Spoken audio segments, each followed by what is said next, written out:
Halo, kembali lagi di channel Ngobrolin Investasi. Kita bahas mengenai update dari rekomendasi saham yang terakhir ya, yang mengenai saham Antam atau ANTM kodenya. Nah, beli jika break segini dan ternyata beneran break nih. Ketika break dia akan naik. Dan kita lihat nih volume di sini cukup tinggi.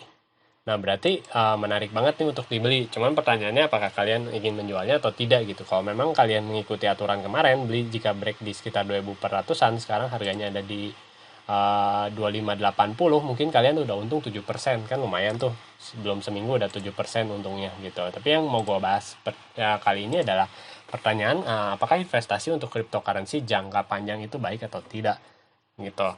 Nah, kita akan bahas Bitcoin. Nah, ini adalah chart dari Bitcoin. Bitcoin sudah ada di 2013 dan sekarang di 2021 harganya segini 32 ribuan, dan waktu dulu harganya adalah 125, berarti udah naik hampir 300 kali lipat atau 30.000%, dan itu hasilnya ternyata luar biasa banget gitu ya sebagai satu investasi. Tapi apakah kedepannya akan bisa naik lagi atau tidak? Seperti itu adalah pertanyaannya. Nah, tapi untuk fakta yang kalian perlu ketahui adalah yang namanya cryptocurrency itu ternyata ada banyak. Totalnya tuh ada 447, dan itu yang tercatat di crypto.com ini. Cuman nggak tahu nih ya kalau misalnya ada di luar lain yang seperti itu. Dan biasanya itu yang paling terkenal adalah yang market cap-nya agak besar ini. Ada Bitcoin, ada Ethereum, ada XRP, Cardano, USD Coin, bahkan ada apa ya, mungkin Dogecoin, seperti itu juga harusnya masuk sih ya gitu ya. Dan ini kita lihat nih untuk market cap-nya. Dan kita di sini tuh ada yang mereka bagi, yaitu kategorinya. Ini yang kalian perlu ketahui. Ini adalah kategori yang dibuat oleh si CoinDesk ini berdasarkan tujuan aset itu dibuat. Nah, Bitcoin itu ditujukan untuk sebagai currency atau mata uang. Seperti itu, nilai tukar ya gitu ya, untuk menukar. Dan Ethereum digunakan sebagai software platform. Perbedaan dasarnya adalah currency adalah menggantikan yang namanya transaksi seperti rupiah, USD dan sebagainya gitu ya, mata-mata uang, Chinese yuan dan lain-lain.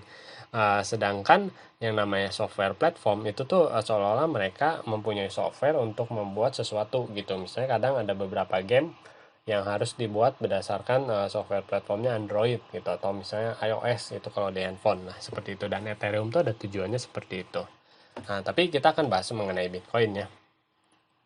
Karena Bitcoin ini dicita-citakan sebagai currency yang sebenarnya dia memang tujuannya tuh bagus banget untuk efisiensi transaksi segala sesuatu ya gitu.